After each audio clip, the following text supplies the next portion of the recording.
Now what have we got here? Hello folks, Alex Burnham here with another mini motorsport mystery. I was given this 8mm film.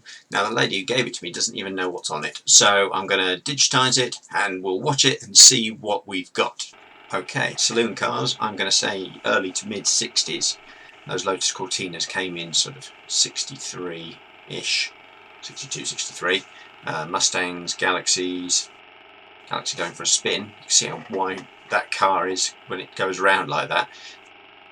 I'm not 100% sure where this circuit is. It's not an airfield circuit, not Silverstone or Thruxton, say. Could be Alton Park, maybe, or maybe Crystal Palace. Crystal Palace. That answers that question. Brilliant little Lotus Cortinas there, harrowing the bigger engined cars. One of the things the British Saloon Car Championship was so good for back then in the 1960s. We've also got single-seaters. Now, I don't think Formula 1 ever raced at Crystal Palace, certainly not proper Grand Prix level, maybe some non-championship stuff. But it's more likely to be one of the lesser series like Formula 2, Formula 3. That helmet's distinctive. Graham Hill's rowing club helmet there with the dark blue with the white dashes on it. Now what have we got here? Parade for a winning driver. Hang on, that's Jim Clark and Colin Chapman. What did that banner say? Let's rewind the footage and have a look, see if we can. Indianapolis winner. Now that's interesting. So we've got a race meeting just after Jim Clark had won the Indianapolis 500. So that instantly gives us a bit of a date.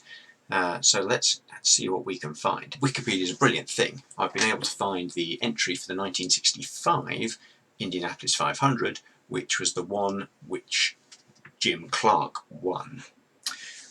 What's really good here is that the Indianapolis 500 was still mostly an American race then, and so there's only two non-Americans in this race. Jim Clark, who won it, and Billy Foster, a Canadian, who didn't do quite so well. He came 17th, but it shows how it was such an American race back then and how the British drivers going over was such a big thing in the 60s.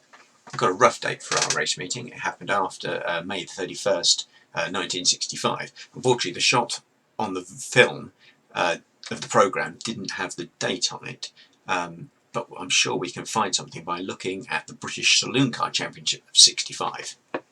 Again, I'm using Wikipedia to get a quick date, and the listing for 1965 British Saloon Car Championship, as it was known back then, shows a Crystal Palace race on the 7th of June. Now that is only a week after the running of the Indy 500, so Clark has made it back from Indianapolis to London to race again just 7 days later. It turns out to be even more impressive than that. Not only was Clark running just 7 days afterwards at Crystal Palace, he'd actually squeezed another race in between Indianapolis and getting back to London. But this all comes together as part of the 1965 season, which for Clark, for any driver, is pretty much top stuff. Peter Windsor, who was a press man in motorsport terms, he worked for all the top teams, top tracks, things like that.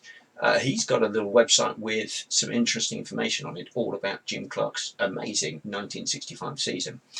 It lists every single race, every meeting that Jim Clark did over that year, and incredibly just lists win after win after win. He was racing in the Tasman series, he was racing in the Formula 1, Formula 2, British Saloon Cars, sports car races dotted around here and there, and had incredible success all throughout that year. So Jim Clark had won the Indianapolis 500. That was his 20th win of the year so far. Now bear in mind this is only late May, but Clark had gone over to Indy, had taken that win, and then had gone off to Motorsport for a sports car race, didn't do as well there, but then hopped on a plane back to England, where he'd pretty much gone straight to Crystal Palace. He was entered into effectively 3 races, one saloon car race, and then the Formula 2 race was split into 2 heats.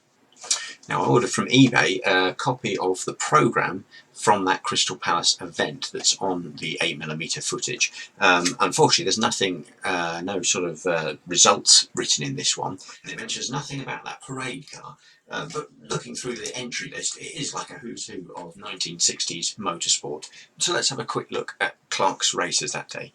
He's in the Lotus Cortina, car 110, for the saloon car race. This was for the big Class A and then the sort of middle-sized Class B cars. So the Mustangs and Galaxies are Class A, those Cortinas are Class B. Even though he's supposedly in one of the slower cars, the Class B Lotus Cortina, Clark had qualified in second position. And then during the race he hounded that Ford Mustang all the way to the finish line.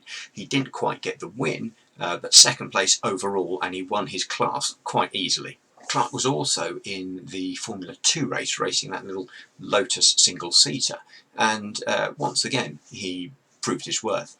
He won the first heat, beating out people like Hill, Jackie Stewart, Joachim Rindt, Brabham. It was a real sort of rich mix of people racing in those cars. He held on to win that. Then in the second heat, he again held off the entire field to take both wins. Incredibly, I've just seen that Jim Clark won 26 races that year. His final win of the season being a Formula 2 race at Silverstone. But 26 victories. Most race series don't even get to 26, and Clark's won this by doing Formula 1, saloon cars, Formula 2, sports cars, IndyCar, a whole variety of stuff. But 26 race victories is a pretty impressive tally.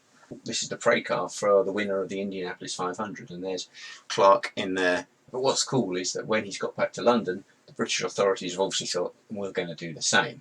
Here's a slightly better picture of the Crystal Palace parade car that they'd put on for Jim Clark. You can see how similar an idea it is to the one from Indianapolis. This is a big Ford, I think, but there he is with his Firestone overalls and his big winner's rosette and everything like that, doing a lap of Crystal Palace just like he'd done in America. And I think that's fair enough. Now, Crystal Palace hasn't held motor racing for quite some while, so not everybody would be familiar with it. That might be why I took a little while to spot which track it was in the video. Now, I've got a basic map of it here, and you can see the sort of the rough layout of the circuit. I think the video footage that I've got was shot from up here, which is North Tower Crescent, I think it's called. You get this almost complete 180-degree corner right in front of you, which when you watch the footage, the car seems to sort of swing all the way around. But if we have a look here, you can see on Google Earth this image of London with the Thames. As I zoom in, we can see that Crystal Palace is just sort of south of the river, not far out of the city at all. That's the main straight. This is the North Crescent corner where our footage was shot from, and the track would round down around under the bottom of the football stadium and back up again. So there we've got it. Actual footage of Jim Clark in that amazing 1965 season. We've got him here winning in a Formula 2 race just a week after he'd won the Indianapolis 500. Overall, he'd win races and championships that year, and he just proved just how good a driver he was across all sorts of different cars, different circuits and different disciplines. An amazing little bit of footage from Jim Clark's amazing year. If you've liked this little video, then thank you for watching. Hopefully you can find some more of my stuff on my channel. Until next time, thanks a lot.